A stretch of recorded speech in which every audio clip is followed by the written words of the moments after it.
No, I was just wondering. All right, so this is the intro to the Pythagorean theorem. How many of you guys have ever heard of the Pythagorean theorem before? Yeah, it's actually really pretty simple to use, okay? What we've done so far, okay, if I have a triangle, okay, where let's say that, this is review, let's say that I'm given, let's say a real simple one, let's say this was 100 degrees and this was 60 degrees. Could we use this information to find out what that last one is? Yeah, why? Because what do those equal? They have to equal 180. So we can take what we know and use that to find a missing angle, okay? We already know how to do that. But you use what you use the Pythagorean theorem for. Okay, the Pythagorean theorem is used to find missing sides of right triangles. Okay? So these are only used to find missing sides of a right triangle. Okay? Bless you.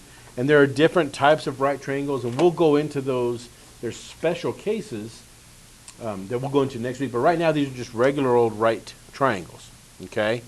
Now, when we have a right triangle, okay, what makes a right triangle a right triangle? It has a 90-degree angle. Okay? And it doesn't really matter. Like I said, there's different types of right triangles. Okay? It can be a right scalene or it can be a right isosceles. Okay? But what matters is that we have a right angle. Okay? All right. So when we have a right triangle, okay, the longest side, which see these three sides? Which one of these is the longest side? The one going this way, right? Okay? And it is always the side that's opposite of the right triangle. See where the right angle is? Okay? It's the side that's opposite. Okay? The longest side, this is always called the hypotenuse. The hypotenuse. Okay? It's the longest side of a right triangle. Kind of. Okay? The longest side. Okay? That's also going to be known as what we call the C side. Okay?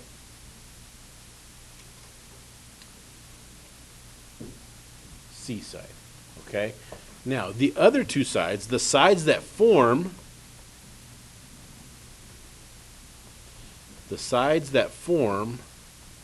the right angle are called the legs. Okay? So this and this are going to be called our legs.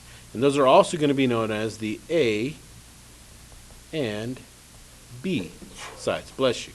So we can make this one our A and our B. The cool thing about the leg sides is it doesn't matter which one you make your A or your B. As long as the C side is always the longest side. Okay? Does that make sense? So the A and the B sides of a right triangle form the what? They are the shortest, but what do they form? Right angle. The right angle. Those two sides together form that right angle. Okay, does that make sense? All right. Okay, can I erase all this?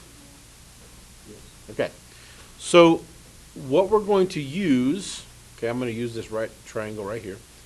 Okay, we're going to use the Pythagorean theorem to find a missing side. Well, what do I mean by that? Okay, well, let's say, well, first of all, what the Pythagorean theorem is,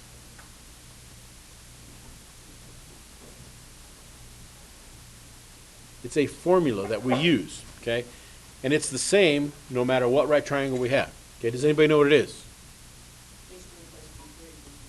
A squared plus B squared equals C squared, okay? That's going to be the same, okay? And you're going to use this a lot. From now throughout your high school years, okay, you'll know what when you hear the word Pythagorean theorem, you're automatically going to think of A squared plus B squared equals C squared. Okay, does that make sense? All right. So if I have some lengths here, okay, let's say this was 24 feet, okay? And let's say this is 32 feet, okay? The easiest Pythagorean theorem problems to do are the ones where you're solving for the longest side, which is the C side, okay? So in this case, I don't know this side. Well, if that's the side that I'm missing, what side is that? That's the C side, because it's the longest side, right? So we're just going to call this C, okay? Now, what did I tell you about A and B? Does it matter which one is A or which one is B? They're interchangeable. You can make B the one for bottom all the time. It doesn't matter, okay?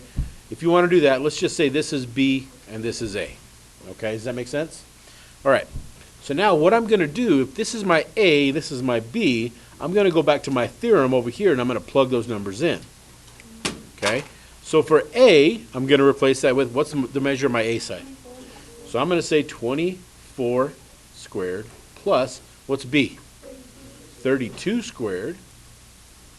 And I don't know what C squared is, so I'm just going to leave that as C squared. Now, there are several steps that you're going to use when you solve using the Pythagorean theorem. And I want you to show all of those steps so that you don't miss a step. Because we're going to go, these are easy where you're finding the C side, but we're going to go much further into this, and you got to know all the steps. Make sense? All right. So somebody with a calculator, okay, tell me what 24 to the second power is. Now you should have a button on your calculator. If you see where it says, if you're using one of my calculators, you see that thing that says it's 2 buttons above the 8, and it has an X with a 2 on it. Okay, so all you gotta do is press 24 and then press that button. So that's 576 plus. Now do that for 32. 1024, and that equals C squared. Okay? Yes. Now what you're going to do here, I still don't know what C squared is. Okay? So I'm going to add these two together. What's 576? Okay, so it's 1,600 equals C squared.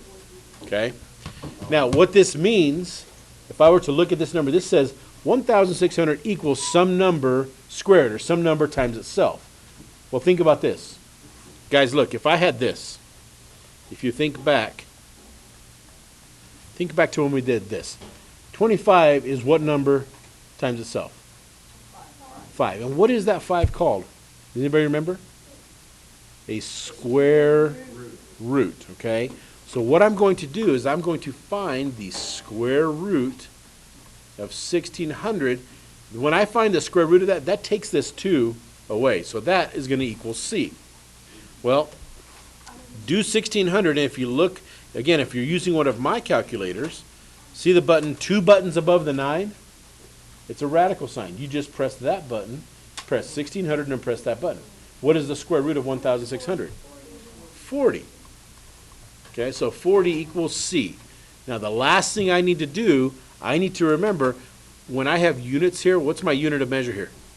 Feet. So I'm going to express my final answer as 40 feet equals C. Okay? Now, there's a lot of steps there. Okay?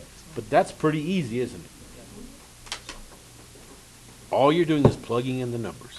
Okay? Now, there's 3 parts. This is the first part. Okay? I want you to solve for this one. Okay? This is a super duper easy one. Let's say this was 4 inches. This was 5 inches. And I want you to find what this is. Okay? What's the first thing I should be writing on this problem? The formula, which is a squared plus b squared equals c squared. Now, I got to go back over here and I got to what? Figure out which one is which. Well, what's the longest side? C. What's my, can I make this one A or B? Doesn't matter. So I'll make this one A, this one B. Let's plug them in. A squared, what's that going to be? 5 squared plus 4 squared equals c squared. What's 5 squared? What's 4 squared? Okay. What's 25 plus 16? So I'm going to find the square root of what? Now, when you find the square root of 41, you're going to have some decimals, okay? Round to the, when you get your worksheet, it'll say round to the nearest tenth, okay? So this says 6.4031, whatever, okay? And that goes on and on forever. That equals C. Well, where's the tenths place here? Right here, okay? So I'm going to round this one, and this number next to it is a 0, so that 4, what? But remember, anytime I round, am I going to use an equal sign? What do I use if I'm rounding? Yeah, it's a squiggly equal sign, which means about, okay? So I'm going to say 6.4 inches is about C, okay? Does that make sense what we did? Do you have any questions about finding the C side? Is that the second part? No. Decimal? No. Okay, does everybody understand part 1? Okay. It is, and it's not difficult. Okay, the second part, okay. What, this is the second? There's 3 parts. So there's 3. Here you go. Need some, wipe your little tears. Oh, goodness. You guys complain too much. Okay.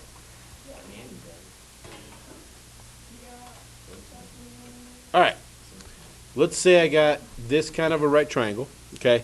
And let's say on this one, I have 20 centimeters, and I have 15 centimeters over here, and I don't know how many centimeters are here. Okay. Well, first thing after I write my formula, which is a squared, say with me. Okay. Now, I'm going to go back into my triangle, and I'm going to label which sides I have. Okay, what's different about this one?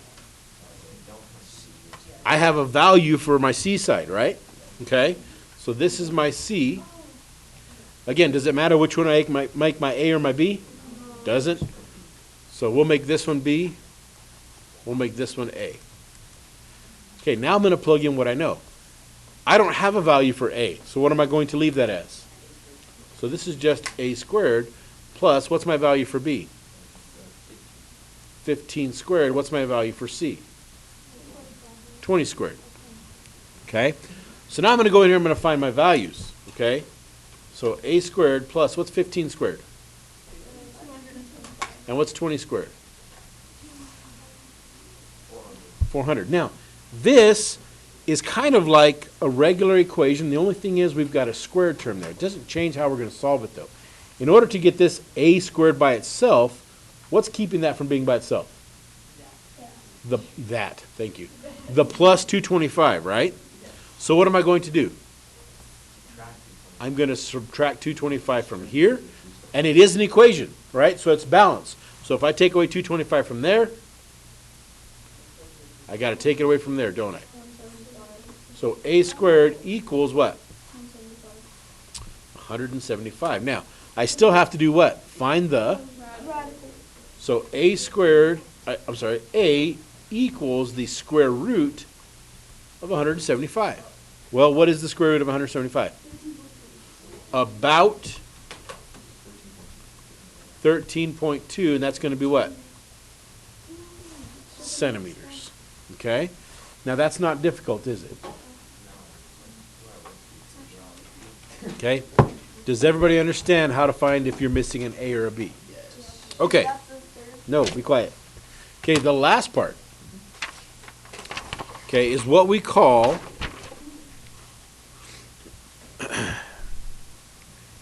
well, first of all, if I'm just given 3 measures, okay, and this is basically if I have 3 measures and I'm trying to determine, do they form a right triangle, okay? And basically, if I'm given 3 measures to see if they form a right triangle, okay, let's say that I was given these 3 measures.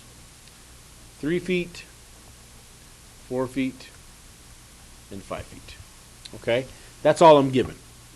Well, what I have to do is plug in these numbers into my formula to see if it works.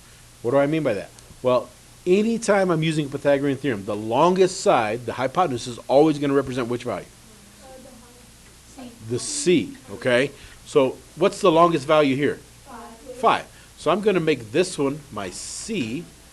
Now, does it matter which one I make my A and B? No. So I can do A and B here, right? So I'm going to plug in my formula. A squared plus B squared equals C squared. Just set it down. Thanks. All right, so if I plug those numbers in, okay, what's my A value? 3. So 3 squared plus, what's B? 4 squared equals 5 squared. What's 3 squared? 9 plus what's 4 squared? Equals what's 5 squared? 25. What's 9 plus 16? What's 9 plus 16? 25. Do these two equal each other? Yes. So if it's yes, then those three numbers can form a right triangle. Okay? Does that make sense? Let's say I had these three. Let's say I had 40 inches, I had 42 inches, and I had 58 inches. And I want to see if these three lengths can form a right triangle. Okay? Well, automatically, which one has to be my C? This has to be my C, which means this has to be A or B, right? So let's write our formula. A squared plus B squared equals C squared. This is 42 squared plus what's B? 40. Equals 58 squared. Okay, what's 42 squared? What is it? 1,764. 1764. What's 40 squared? 1600. What's 58 squared? 3000. Okay, let's add 1764 plus 1600. Did it work? So can those three lengths make a right triangle? Yes. What would it be if it was no? No, they can't. Make sense? Easy enough. I told you this is easy stuff. All right? It's very easy. Okay, you got to show all your steps though. All right?